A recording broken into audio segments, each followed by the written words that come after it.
Greetings in the name of Jesus lord our saviour క్రీస్తు నామమున శుభవందనాలు. మరి చూసుకున్నట్లయితే సామెతలు 29వ అధ్యాయము 23వ వచనం.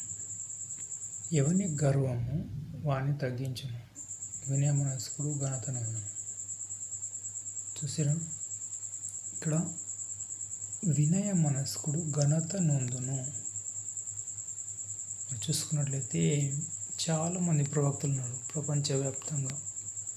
అందులో క్రీస్తు ఒకడు మాత్రమే, యేసయ్య ఒకడు మాత్రమే చాలా అద్భుతాలు చేశాడు. ఈ భూలోక గ్రంథమే సరిపోదు. చూడండి, ఇప్పుడు సండే అవుతుంది అనుకోండి, ప్రపంచవ్యాప్తంగా 400 కోట్ల మంది క్రీస్తు పాదాల చింతకు వస్తున్నారు. ఎందుకు వస్తున్నారు? ఎందుకంటే తను తాను తగ్గించుకున్నాడు, వినయంతో తన వాక్యాన్ని ఇశ్రాయేలు 12 గోత్రాల వాళ్ళకు యెరూషలేములో ప్రారంభించాడు. సువార్త ప్రారంభించి గలిలయ, కపెర్నహూము రకరకాల ప్రాంతాల్లో బోధించాడు. కాబట్టి ఎట్లా బోధించాడు? వినయంతో, తగ్గింపు జీవితంతో. కాబట్టి దేవుడు ఎక్కడ ఉంటాడు? ఎవరిని తగ్గింపు జీవితం ఉంటుందో, ఎవడు వినయంతో ఉంటాడో అక్కడ క్రీస్తు ఉంటాడు, అక్కడ దేవుడు ఉంటాడు. మరి అహంకారంతో ఉన్నాం. చూడప్పుడు బయట ఎంతోమంది వాళ్ళు చేసే ఉద్యోగాలు కానీ, వాళ్ళు చేసే వ్యాపారాలు కానీ, ఎందుకంటే కొంతమంది వ్యాపారాలు చేస్తారు, నకిలీ విత్తనాలు, పాపం వ్యవసాయదారులు నకిలీ విత్తనాలు కానీ, ఏ ప్రోడక్ట్ అయినా కానీ, ఏ వస్తువు అయినా కానీ చాలామంది ఎట్లా చేస్తారు? ప్రింటింగ్ పైన కవరు ఒరిజినల్గా ఉంటుంది, కానీ లోపల నకిలీ అమ్ముతారు. పాపం రైతులు ఏం చేస్తారు? పత్తి విత్తనాలు, రకరకాల విత్తనాలు వేసి వాళ్ళు పెట్టిన పెట్టుబడి రాక చాలామంది ఆత్మహత్యలు రకరకాల చేస్తారు. అలా కుటుంబాలు ఏడ్చిన కన్నీళ్ళు ఆ నకిలీ విత్తనాలు తయారు చేసిన యజమానుల మీదకి వస్తుంది. ఆ కంపెనీలో పనిచేసిన లేబర్లు ఏముంది? ఏం లేదు. వాళ్ళు తయారు చేసే విధానంలో ఉన్న వాళ్ళ మీదకి వస్తుంది చాలామంది. కాబట్టి మనం ప్రార్థన చేద్దాం. ఎందుకంటే క్రీస్తు వినయంతో, తగ్గింపు జీవితంతో ఎక్కువ ప్రార్థన చేసి దీవించి ఎవరిని శపించకుండా ఎట్లా చేసిన సువార్త దీవిస్తూ అద్భుతాలు, సూచక్రియలు, మహత్కారాలు చేస్తూ ముందుకేయండి.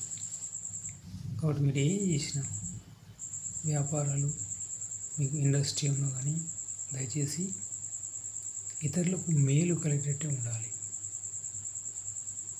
ఎందుకంటే నా ఆత్మీయ జీవితంలో నా కళ్ళ ముందర చూసిన చాలామంది దేవుని సువార్తకు పరిచర్యకు వస్తారు.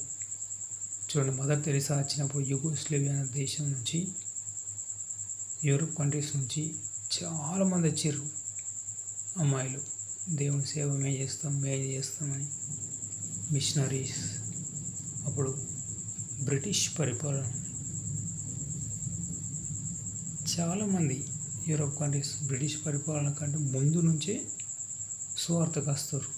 ఎందుకంటే అపోస్తలుడైన పౌలు యూరోప్, ఆసియా ఖండాలు, ఇటు ఆసియా బార్డర్, అటు యూరోప్ బార్డర్ మధ్యలో బాగా సువార్త చేసిండు. 14 పత్రికలు రాసిండు.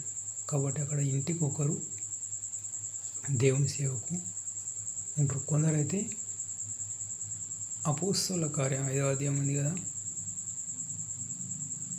అపోస్తలుల యొద్ద తమ ఆస్తి పాస్తులు పెట్టిరు. వాళ్ళకున్న ఇండ్లు, వాళ్ళకున్న పొలాలు, తాత ముత్తాతలు సంపాదించిన ఆస్తులన్నీ.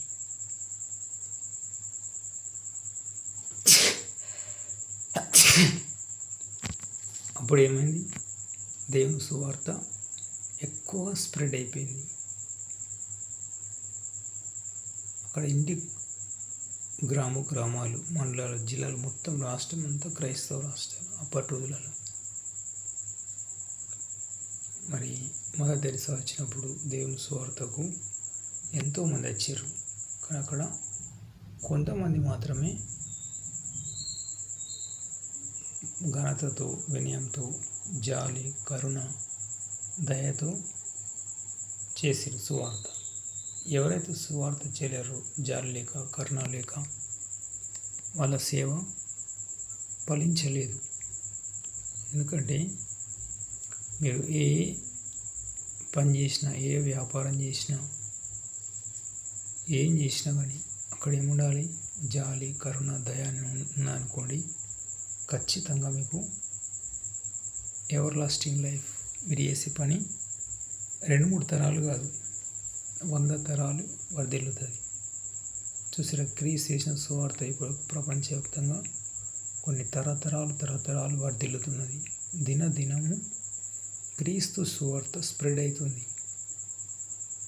మరి ఎందుకు? అక్కడ ఆయన ఇచ్చిన వాక్యము శ్రేష్టమైనది. తగ్గింపు జీవితంతో, వినయంతో, ప్రేమతో, కరుణతో, జాలితో ఇచ్చాను. కాబట్టి మీరు వ్యాపారం చేసినా, ఏమైనా ఉద్యోగం చేసినా, ఏ పని చేసినా అక్కడ మీరు ఇతరులను దీవిస్తూ ముందుకెళ్ళండి. ఖచ్చితంగా మీకు మెండైన దీవెనలు ఉంటాయి. లేకుంటే అక్కడ ఏముంటాయి? శాపాలు, అల్లరులు, నష్టాలు, ఒకరికొకరికి భేదాలు, గొడవలు, ప్రశాంతత ఉండదు కుటుంబాల్లో. ఎందుకంటే చూసిరా, ఆ మధ్యలో పత్తి రైతులు సర్వే చేస్తే చాలామంది నకిలీ విత్తనాలు పెట్టినప్పుడు రైతులు మోసాలు పోయి చాలామంది చనిపోయారు. ఎంతమంది చనిపోయారు? ఎవరెవరైతే తయారు చేసిన ఇండస్ట్రీ యజమానుల మీదకి వచ్చి చాలామంది వాళ్ళ లెక్క చనిపోయారు. ఎందుకంటే ఒక ఫ్యాక్టరీలో ఉన్న లేబర్స్ ఏం తప్పేం లేదు, వాళ్ళు ఇచ్చిన దాన్ని వీళ్ళు తయారు చేస్తారు అంతే.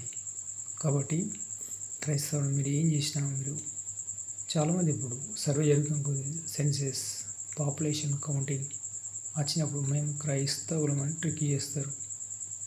కింద 5-6 రకాల మతస్థుల పేర్లు ఉంటాయి. మరి చేసినంత మాత్రాన క్రీస్తు రాజ్యం లేదు. క్రీస్తు డిఎన్ఏ ఉండాలి. ఎందుకంటే ఈ నీటి బుగ్గ లాంటి జీవితం క్రీస్తు చూసిరా, కాళ్ళలో మెగులు కొట్టారు, చేతుల్లో మెగులు కొట్టారు. అక్కడ ఉన్న యూదులు చూసిరా, ఇతను ఎంత కొట్టినా ఏమంటలేరు అని ఇంకా విపరీతంగా కొట్టారు. ఎవరెవరైతే కొట్టిరో క్రీస్తు రాజ్యంలో వాళ్ళకు స్థానం లేదు. అతని వస్త్రాలు చిట్లు వేసుకొని హేళన చేసిర్రు.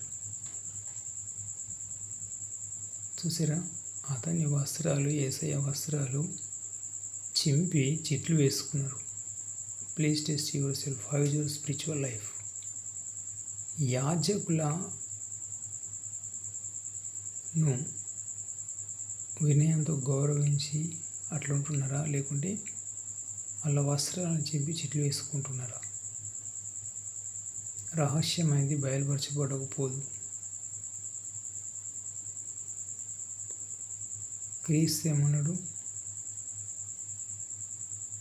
యోహాను సువార్తలో నేనే 14వ అధ్యాయంలో నేనే సత్యం, నేనే మార్గం, నేనే జీవం, నా ద్వారా తప్ప తండ్రి వద్దకు ఎవరు రాడు అన్నాడు. All prophets including Christ. ప్రవక్తలందరి కలయికనే క్రీస్తు. ఎందుకంటే యోబు లాంటి యథార్థపరుడు, అబ్రహాం లాంటి విశ్వాసపరుడు, మోషే లాంటి సాత్వికుడు,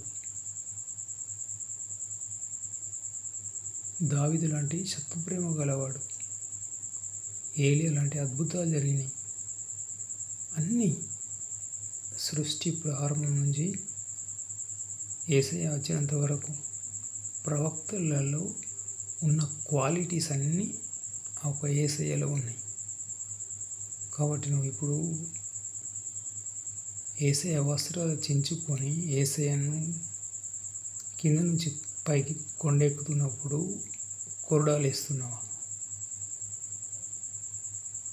ఏం చేస్తారు కొంతమంది, నూతిలోడు కొట్టుకుంటే వాడిని బండలు వేస్తారు, కానీ తాడేసి బయటకు తెప్పియాలన్న ప్లాన్లో ఉండరు. మరి బోధకులే, ప్రభు బల్ల తీసుకుని ఉంటేవాళ్ళే, ఇంకా పరిశుద్ధ గ్రంథం చదివేటోళ్ళే. ఇప్పుడు ఎలా ఉంది బయట ప్రపంచం? ఎదుటి వ్యక్తిని వినయంతో, ప్రేమతో, కరుణతో, జాలితో మదర్ తెరీసా చూసి క్రీస్తు కూడా నశించిపోతున్న యూదులని యెరూషలేములో సువార్త ప్రారంభించి రకరకాల గలిలయ, కపెర్నహూం, రకరకాల ప్రాంతాల్లో స్ప్రెడ్ అయింది యేసయ్య వాక్యం. So please test your self, how is your spiritual life? మనం యేసు 12 శిష్యుల్లో ఒక శిష్యులాగా ఉన్నామా, లేకుంటే బయట ఉన్న వ్యక్తుల్లాగా ఉన్నామా? అందుకని మత్తయి సువార్తలో 7:7 ఉంది కదా, అడుగుడు మీకు ఇవ్వబడును. యేసయ్య నాకు అబ్రహాం లాంటి విశ్వాసాన్ని ఇవ్వండి, దావీదు లాంటి సత్యప్రేమ ఇవ్వండి, మోషే లాంటి సాత్వికని ఇవ్వండి. ఇలా ఒక్కొక్క అంశాన్ని ఒక రోజుకు 50 నిమిషాలంటే ఖచ్చితంగా వస్తుంది.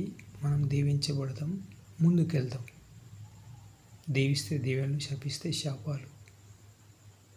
ఏ పంట విత్తితే ఆ పంట వస్తుంది. నువ్వు టమాటా వేసి వంకాయ రమ్మంటే రాదు, వంకాయ వేసి టమాటా రమ్మంటే రాదు.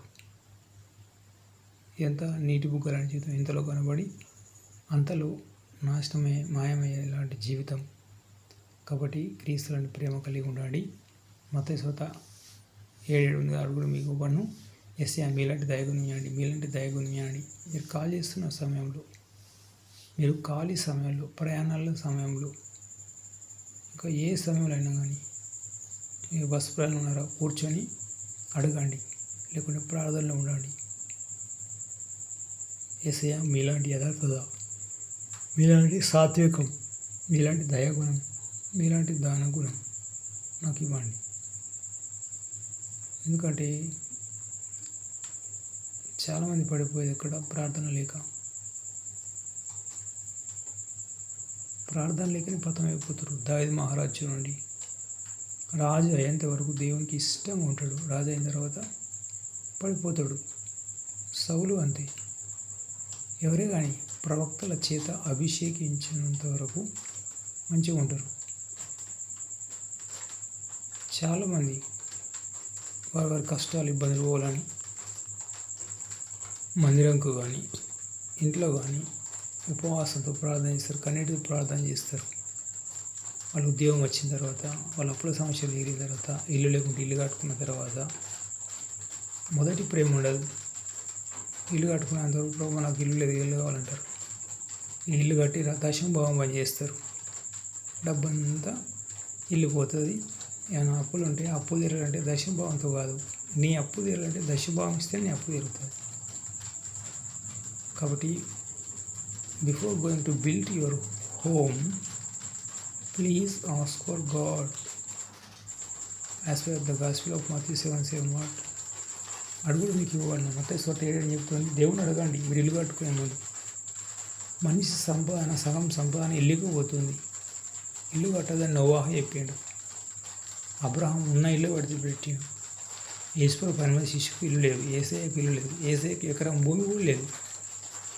భూమి కొనే ప్రయాసంతో ఉన్నవా? ఇక్కడ క్రీస్తుగా సమీపించింది. భూకంపాలు, వరదలు, కాటకాలు వస్తున్నాయి. Please test your self, how is your spiritual life? God bless you, have a nice day. Praise the Lord. ఫలించండి. మొదటి లేసిన 5:20 ప్రకారం నా కొరకు ప్రార్థన చేయడి. హెబ్రీ 13:18 అధ్యాయం ప్రకారం మా నిమిత్తం ప్రార్థన చేయడి. Okay, God bless you, have a nice day. మరి గుగ్గిల తిరుపతి, లక్ష్మి, మల్లేశం, దేవక్క, భార్గవ్, గొడుగు ప్రమీల, గోగిల గంగు, లత, మల్లవ వీళ్ళందరూ దీవించండి. మా నాన్నగారి పేరు వంగరాజం, తమ్ముడి పేరు మోహన్, జమున. భార్య భర్తల ఐక్యత కోసం ప్రార్థన చేయండి. వీళ్ళని దీవిస్తే మీకు యోగులు 2 ఆశీర్వాదం ఉంటుంది. వీళ్ళంతా క్రీస్తు ప్రేమ తెలుసుకోవాలని మీ ప్రార్థనలో, మీ ప్రార్థన టీంలో, మీ ఫెలోషిప్లో విత్ నా హంబుల్ రిక్వెస్ట్, నేను మీ అందరి గురించి ప్రేర్ చేస్తున్నాను. వీళ్ళందరినీ దీవించండి. Okay, God bless you, have a nice day. Praise the lord.